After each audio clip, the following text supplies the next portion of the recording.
decreasing towards east. Rain shadow interiors, amount of precipitation is decreasing towards east. Yes or no? And then one very important star mark conclusion we have to draw. Are we comfortable or not? Yes or no? Yes. Western Ghat branch causes precipitation in entire peninsula. When it is entering from Kerala, it is not creating rain shadow for Tamil Nadu because of the gaps. But when it enters from Sahyadri, it causes precipitation in major part of peninsula, decreasing amount of precipitation from west to east, but with regulation of orography. Sequential, windward, rain shadow, windward, rain shadow, yes or no? And what is the conclusion drawn? We'll write that.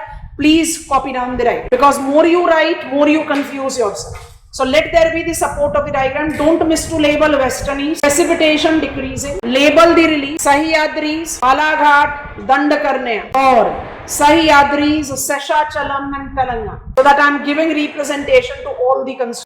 And what wonders it will do for your vegetation and soil. Let's just few classes pass by. You have to distinguish between red, brown and red, yellow soil. And this diagram will come for our rest. Geography is an integrative discipline. More you integrate, more you convince examiner to give you better marks than your competitor. Only concentrate on diagram and listen to the point that we are creating as the important point, rather than giving examiner in writing that on the windward side of Sahyadri we develop precipitation of up to 250 centimeters. The another orographic barrier, windward side, the amount of precipitation decreases because of increasing continentality. That is evident with this diagram. So, Western Ghat, the branch of advancing monsoon, very clearly gives us the reference of the study that goes with amount of precipitation decreasing from west to east as it causes precipitation in major part of peninsula, that is regulated by orographic barrier. Comfortable there?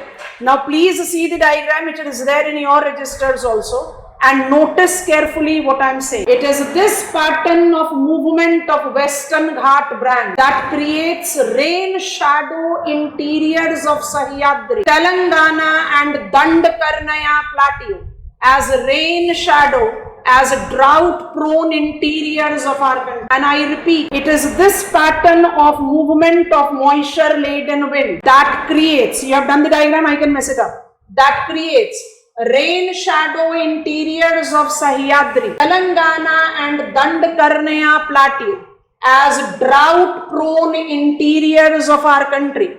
Yes, no? Why not this? Because on windward side it can have 130 centimeters of rain. Yes or no? So rain shadow interiors of Sahyadri, Pune, Bengaluru, Dandakarnaya and Telangana plateau becomes drought prone locations of our country. Is this comfortable with us? After the diagram, box the diagram, star mark pointer, still with our A, B and C Western Ghat branch. It is this pattern of movement, it is this pattern of movement of Western Ghat branch that tends to create rain shadow interiors of Sahyadri, rain shadow interiors of Sahyadri along with Dandakarnaya and Telangana plateau as drought prone interior. As the drought prone interiors, we are learning wind pattern and thus the precipitation pattern that we experience in the season that causes rainfall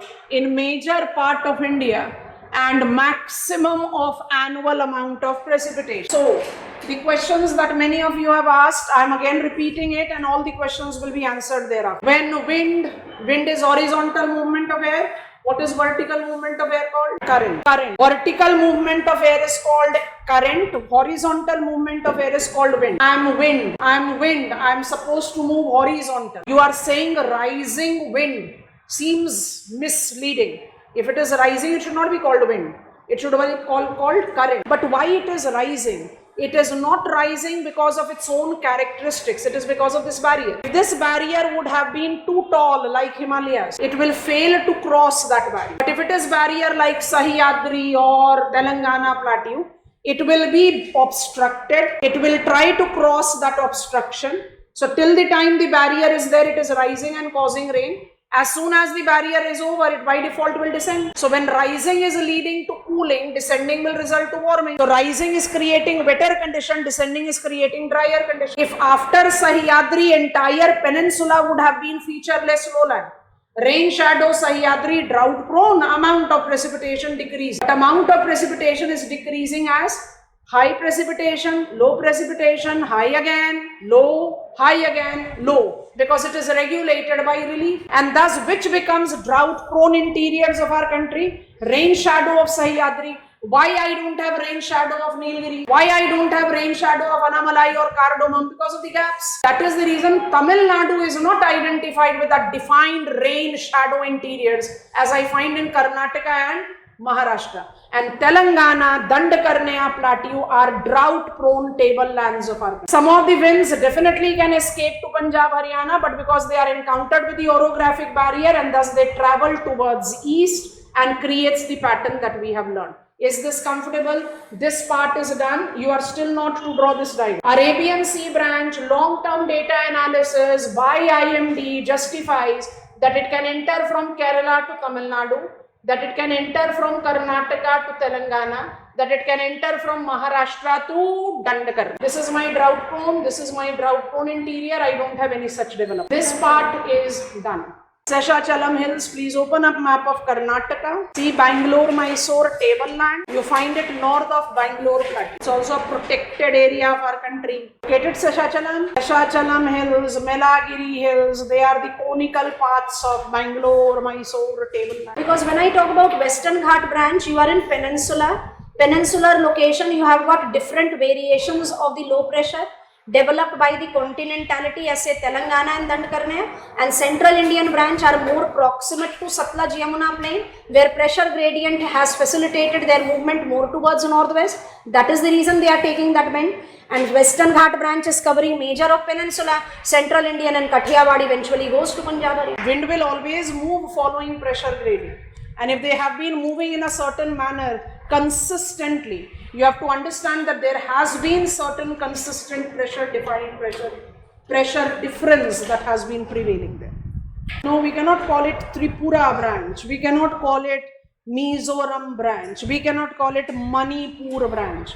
We will call it Northeastern branch because it has got possibility to enter from any of northeastern states via Myanmar.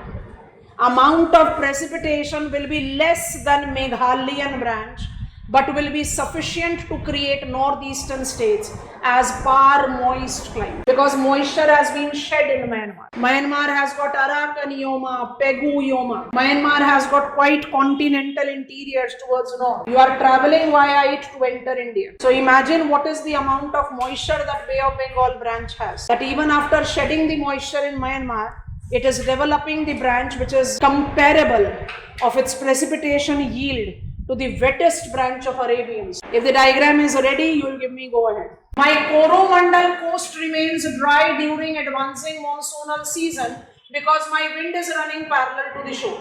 It is facilitated by the nature of shoreline. There is one technical edge to it, we don't want to add it here. It is this movement that automatically will give me the inlet here. Koleru Lake is my boundary line. This is my Coromandel coast. This is my Utkal coast. Utkal branch is entering in Utkal coast because of the benefit of shoreline. As it enters Utkal coast, it is entering in Andhra Pradesh. It has got Odisha. It has got West Bengal. What is the movement it is generating? In this region, in the east central part of our country, I have got tablelands and plains. So supposedly I'll get Godavari basin, low lying. Low lying will be more warmer, will have more effectivity of the advection of the wind, yes or no? So from Godavari, from Mahanadi, or even from Hooghly to Ganga, maximum effectivity of this particular branch of wind will be that we are taking the benefit of the alluvial plains and moving towards the northwest. In this Chota Nagpur plateau, what craton? Singhbhum craton. High elevated tableland, higher elevation, comparatively colder. I am not saying it do not receive rain. Drought prone region is receiving rainfall 50-40 centimeters, but it generates its drought prone characteristics because Utkal branch is least effective there. Reason, it do not develop the desired low pressure. So I am advecting from Mahanadi basin, I am advecting from Brahmani basin, I am advecting from Hooghly basin. My ultimate objective is to reach Punjab, Haryana. In that I am causing precipitation in major part of east central plateau, eventually to go to Satluj Yamuna plain and generate Chota Nagpur plateau as a drought prone interior. So kindly remind me with the name. Drought prone interior number 1. Rain shadow interiors of Sahyadri. Drought prone region number 2. Telangana plateau. Drought prone region number 3. Dandakarnaya plateau and drought prone region number 4. Chota Nagpur plateau. They are called 4 major drought prone regions of Indian plateau. Rain shadow Sahyadri, Telangana, Dandakarnaya, Chota Nagpur.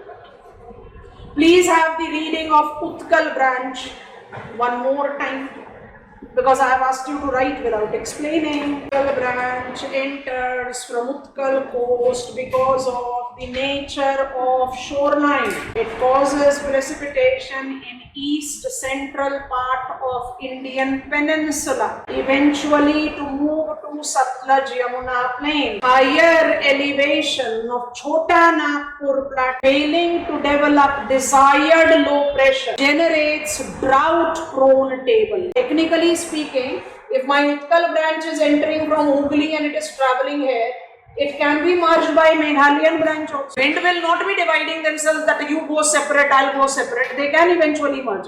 It's only that we want to be clear with the pattern that we take up the assessment of the wind moving. Comfortable? Not taking you to retreating monsoon now, but just apply and understand. 4-point reminder first. Advancing monsoon, also called southwest monsoons in the country. Your box is done, you can close it. Advancing monsoon, also called southwest monsoon, is precipitation season of our country. For 3 continuous months, almost entire India experiences rain. I have re-established the value of adjective dry with the 2 preceding seasons. Almost entire India receives rain, barring the exception of 3 out. Almost entire India receives rain with amount of precipitation. Quickly help me. With amount of precipitation decreasing from south to north, west to east in peninsula, east to west in extra peninsula. I think we are done with it. And this pattern I need to elaborate if it is a demand of the question, that Indian landmass and Indian relief combines to divide southwest monsoonal wind pattern into 2 principal branches and 3 each sub branches. Once I take their movement, it becomes easy for me to understand what is the precipitation pattern. Ram, can you please recall what is the alignment of Purvanchal north-south? What is the movement or advection of wind from Myanmar to India? Again north-south, eventually to go east-west. So whether it is Manipur or Lime Atoll, Mizo or Patkaibu, I hope you are understanding, they will just be giving you parallel movement, barring the exception of Mishmi. If I am taking up reference of Mishmi and I apply my northeastern branch like this, it can create some windward side. Otherwise, we are largely having parallel effectivity. That is the reason the key pointer with which we started Bay of Bengal branch. More marginal, more enclosed water body. Bay of Bengal has higher moisture content. It is northeastern Himalayas. Name them. Himadri, Miri, Abor, Dafla. And that is what we take up into our biomes and vegetation. Purvanchals. I know that Purvanchals are low-lying hills. I can encounter, Mizo you have learned as a radial drainage. I can encounter some part of Mizo creating windward side. We are not ruling that out. But because dominantly Purvanchals are north-south aligned, they don't have much manipulating role in precipitation. Otherwise, we would be having repetition of Cherrapunji and Mysore in some other states of northeast also. Cautious here class. Now, I as Western Ghat branch is happily settled here. But rest all the branches, whether it is Utkal branch, Meghalayan branch, Northeastern branch, Central Indian branch, Kathiawad branch, all of us sooner or later reaches Punjab, Haryana. The technical beginning of advancing monsoon as identified by IMD is 15th June. And the practical beginning of monsoonal showers in Kerala is last week of May or first week of June. And in northeastern states, the monsoonal precipitation begins surely by second week of June. It is essentially later half of first week and surely by second week of June. Nutshell, in Kerala, Malabar coast and in northeast, advancing monsoons begins the earliest and remain effective till the latest time. However, in Punjab, Haryana, they will be last to reach. Reason, continentality and first to retreat. Reason, continentality. What do we mean by continentality? For first statement, I am too distant from the moisture sources. So by default, it will take time for moisture laden wind to reach there. What is the meaning of continentality in second statement? Because I am too continental. Begin the month of September. Come on, you have reached 15th September. I will be the first to develop high pressure. Wind don't go to high pressure. Yes or no? What is the name of last season left out with us? Retreating monsoon.